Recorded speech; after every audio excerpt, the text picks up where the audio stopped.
Alright, so for this video I'm going to show you the difference between a Flir E4 and a Flir E4 upgraded with the resolution and menu hacks.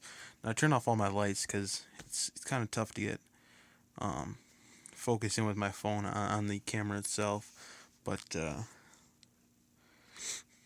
and to show the real differences. So I don't know if you can see on the left side how all that noise is added to the camera. This is just with the lens closed. It's got quite a bit of noise, but on the E4 upgraded, it's just completely like a clean picture, no noise added, and also it is 320 by 240. So there we go. There's a nice picture.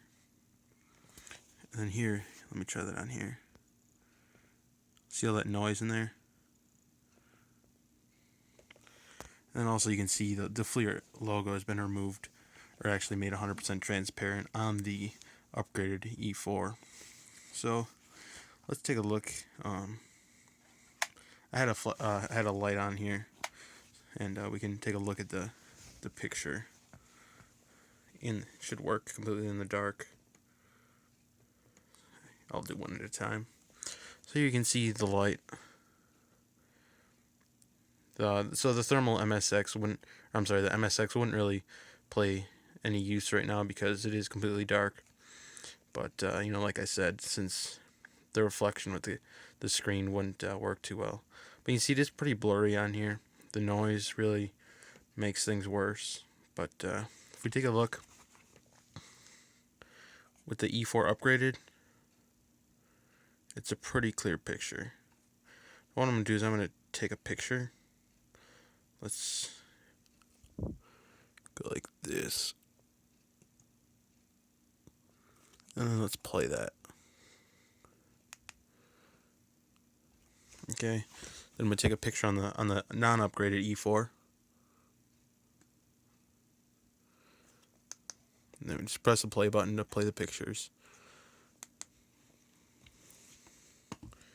And then again on the left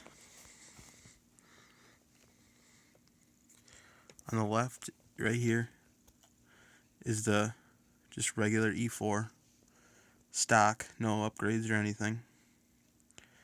And then here is the E4 upgraded.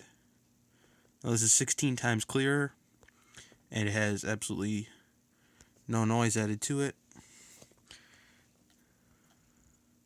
Now the temperatures aren't going to be the same because I didn't get the same points exactly, so. But it's kind of tough with this camera. But it is definitely night and day difference. No doubt about it. But I was going to go into some more other features, such as the menu additions. So first we're going to start with just the image modes. The E4 on the left, the basic one, has thermal, MSX thermal, which also is available on the upgraded. And then the upgraded one is going to have picture-in-picture. Now, the thing with this is it's taking the thermal image with the MSX, and then it is also going to have, see the black border? That's going to be the digital camera if the lights were on here. See how it adds the background. So then, next we're going to look at thermal blending, which is also available on the E4, and then digital camera, which is obviously available on both.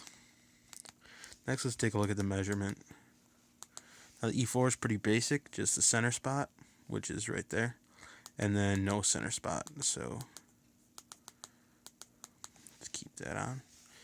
And then on this one, get a couple more features.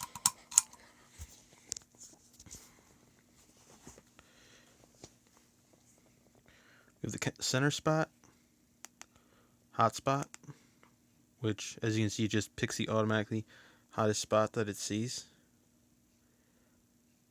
and then it gives you the temperature.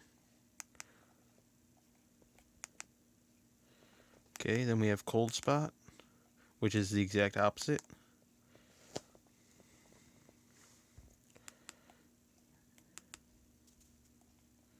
Three spot, which is just 3 fixed spots on here. It just gives you 3 in a row. I think this would be kind of useful in moving parts. Finding maybe one in the center that you think is going bad, and then comparing it to the other 2 around it. Maybe a fused box where there's 3 in a row. I'm not sure, but the option's there. So, and then hotspot and spot.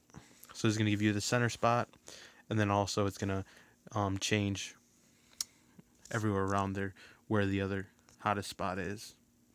So, and then it also gives you the change in temperature, which is the D delta, and then the S. So it's 0.3 difference between the center spot and the hot spot.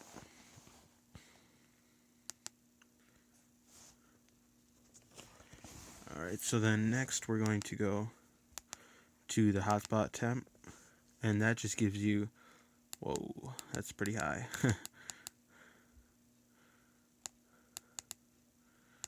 I don't think the camera goes this high, unless you're messing with volcanoes or something, but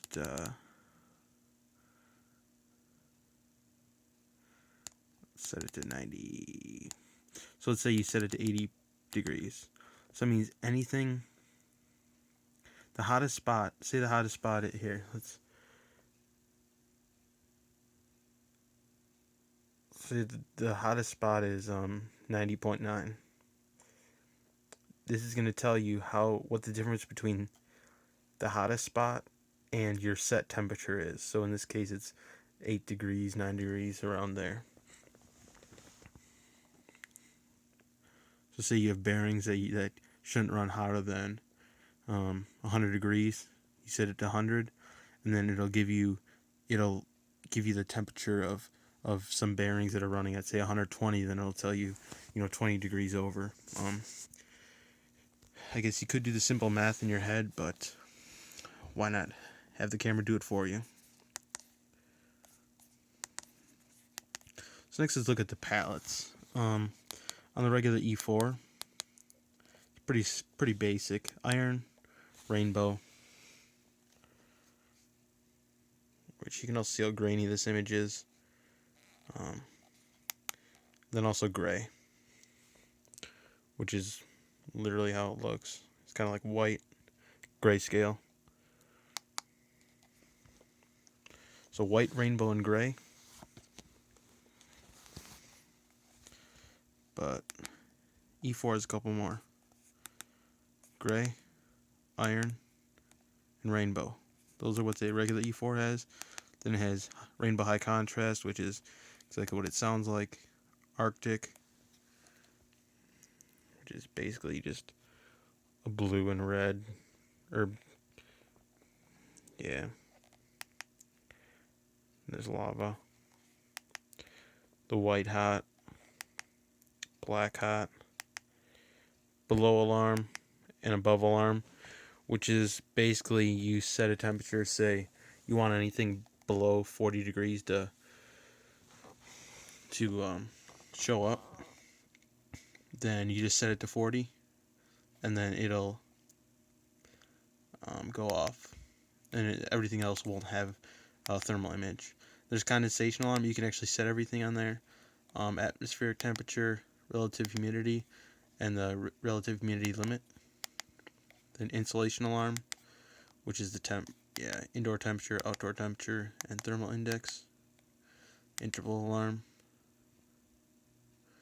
which is between certain temperatures.